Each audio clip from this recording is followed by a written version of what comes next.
আজকে দুঃখের সঙ্গে বলতে হয় যে একটা চক্রান্ত চলছে বাংলাদেশের ভবিষ্যতে যে নির্বাচন হওয়ার কথা সেই নির্বাচনকে বানচাল করে দেওয়ার জন্য একটা গোষ্ঠীর চেষ্টা করছে।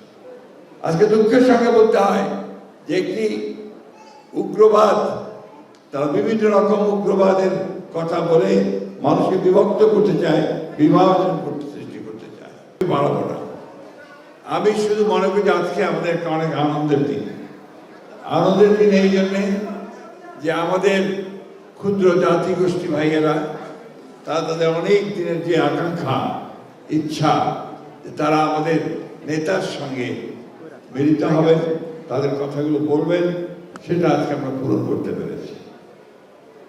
আমাদের আনন্দের দিন এই জন্যে যে আজকে আমাদের দলের প্রতিষ্ঠাতা শহীদ প্রেসিডেন্ট জিয়া রহমান তিনি যে বাংলাদেশি জাতীয়তাবাদের যে দর্শন জাতির সামনে উপস্থাপন করেছিলেন, সেই দর্শন অনুযায়ী আমাদের যে ক্ষুদ্র জাতিগোষ্ঠীগুলো রয়েছে তা আজকে একত্রিত হয়ে মূল যে স্ট্রিম সেই সঙ্গে একত্রিত হয়ে তারা আজকে বাংলাদেশে উন্নয়নমূলক কর্মকাজ, তাদের কাজ বাংলাদেশের সঙ্গে একীভূত হতে চায়।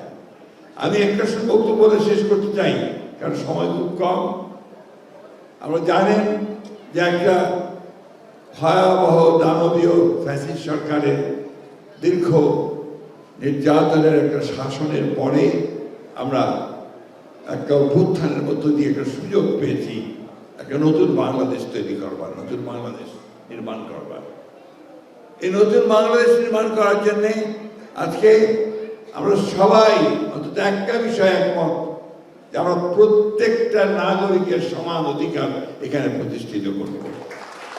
এবং সেই সঙ্গে আজকে আপনারা যারা নিজেদেরকে মনে করছেন যে আপনারা আলাদা ক্ষুদ্র জাতিগোষ্ঠীর সদস্য, আমার ম্যাডাম সবসময় বলেন, আমার নেতাও বলেন যে কখনো এই কথা বলা যাবে না, সংখ্যা লঘিষ্ঠ বা সংখ্যা লঘু, আমরা এ কথা বলা যাবে না।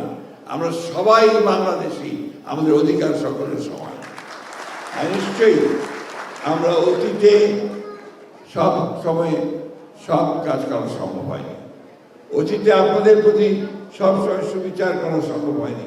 কিন্তু আমরা বিশ্বাস করি আমাদের নেতা জনাব তারেক রহমানের নেতৃত্বে যে 31 দফা প্রণয়ন করা হয়েছে, যা বাংলাদেশের ভবিষ্যৎ রাজনীতির মূল চাবিকাঠি, সেই 31 দফার মধ্যে রেইনবো বাংলাদেশের কথা বলা আছে, রেইনবো জাতির কথা বলা আছে।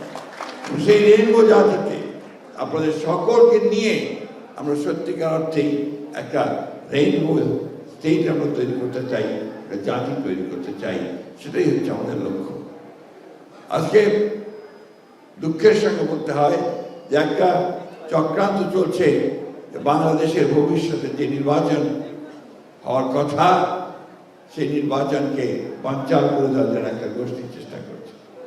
আজকে দুঃখের সঙ্গে বলতে হয় যে একটি উগ্রবাদ, তারা বিভিন্ন রকম উগ্রবাদের কথা বলে মানুষকে বিভক্ত করতে চায়, বিভাজন করতে সৃষ্টি করতে চায়। আজকে আমাদের সকলের দায়িত্ব হবে একসাথে, ঠিক 71 সালে যেমন আমরা সবাই হিন্দু, মুসলমান, বৌদ্ধ, খ্রিস্টান, আমরা ক্ষুদ্র জাতি বা বড় জাতি একসাথে বসে লড়াই করেছিলাম আমাদের একটা ভূখণ্ডের জন্যে, স্বাধীনতার জন্যে, সার্বভৌমত্বের জন্যে, আমাদের অধিকার প্রতিষ্ঠা করার জন্যে। সেইভাবে আমরা আমাদের অধিকার রক্ষা করার জন্য, আমাদের সেই যে লক্ষ্য ছিল একটা স্বাধীন বাংলাদেশ করার জন্য, মুক্ত বাংলাদেশ করার জন্য, সেই লক্ষ্যে আমরা কাজ করব। আমাদের বিশ্বাস আছে যে আমাদের নেতা জনাব তারেক রহমান সাহেব উনি এখন পর্যন্ত যে কথা আমাদের সামনে বলেছেন, যে কাজ তিনি করেছেন, তাতে আমি সকল জাতিকে ঐক্যবদ্ধ করে, জাতির সকলকে ঐক্যবদ্ধ করে আমরা সেই লক্ষ্যে এগিয়ে যেতে পারব। আমি আমাদের দল বাংলাদেশ জাতীয়তাবাদী দলের পক্ষ থেকে আপনাদেরকে আন্তরিক ধন্যবাদ জানাচ্ছি।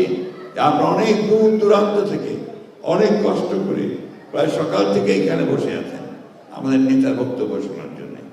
তার উদ্দেশ্য একটাই, আপনারা স্বপ্ন দেখছেন যে তারেক রহমানের নেতৃত্বে নতুন একটা বাংলাদেশ গড়ে উঠবে, যে বাংলাদেশে আপনাদের সকল অধিকার প্রতিষ্ঠিত হবে। ধন্যবাদ।